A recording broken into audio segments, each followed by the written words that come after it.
This knowledge, I'm sure people have asked you this before, but there's been this whole thing about this 8-hour work day, Right. like that's been in the thing. Yeah.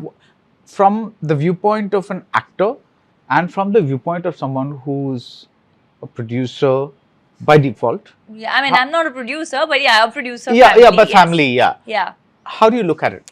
See, I'll tell you, my answer would be the same. Do you mind for if I tell you first how I look at it? Yes, of course, please. So we can have a Yes, discussion of course, about it, of right? course. So the way I look at it is, of course, it's an individual's choice, and if it's an individual is like has the privilege to kind of be in that condition, that's well and good. But I also think that filmmaking is a very because I know a lot of directors, I've been on sets and all that, and I know that it's a very weird job. Yeah. Let's say the generator conks off for 2 hours, Yeah. and 8 hours is now 6 hours. Correct. And let's say that day is a combination day with 15 other actors who are not going to be available On any other day. Or you have to wait for 2 months or something like that. It's a little. And we've all been there. Yeah, we've all been there. So and we've I feel it's a call that each one. I don't think you can generalize this. Which is why my answer was going to be that it is for me. I feel like my answer wouldn't change irrespective, because I'm of the opinion that the example that you gave right now is those one-off days, right? It's not like a generator is going to conk off every day. Yeah. Having said that, I feel it is just such a subjective choice. I said this in an interview very recently, that everyone is in a different space, in a different place in their life at a certain age, right? When you start out, you're with this whole adrenaline and you're like, I will work on 5 films at a time, which I've done.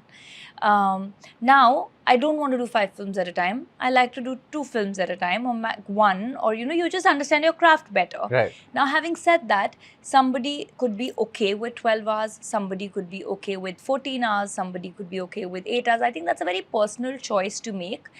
But that's something that should be pre-discussed, and both actors and the team has, I feel, the right to choose then, If somebody's going through a phase where, because you said Deepika's shift, 8-hour shift thing, it's okay for her to have a decision that she wants at this point. That works for her at this point, which is not making her guilty, right?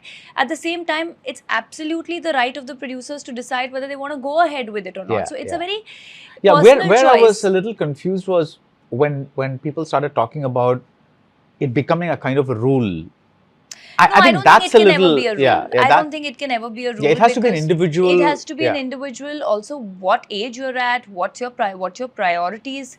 Like I've spoken to Ajay sir and Akshay sir about this, which also I said in an interview, where they said that they worked 24 hours at one point in life. Multiple shifts. They used to only change their t-shirts, and the denims used to be the same and go from one set to the other set. And they've done that. And now at this point in their life, they don't want to do that. But I've seen both of them. It's not that if 8 hours becomes 10 hours and there's a scene that's going on, they're going to leave it. They finish that and then they go home. But it's like the rule is for largely most of the days, if you can, please schedule it like this so that we can have a work-life balance. So I think everyone has the right to decide if you're in a place to decide, why not?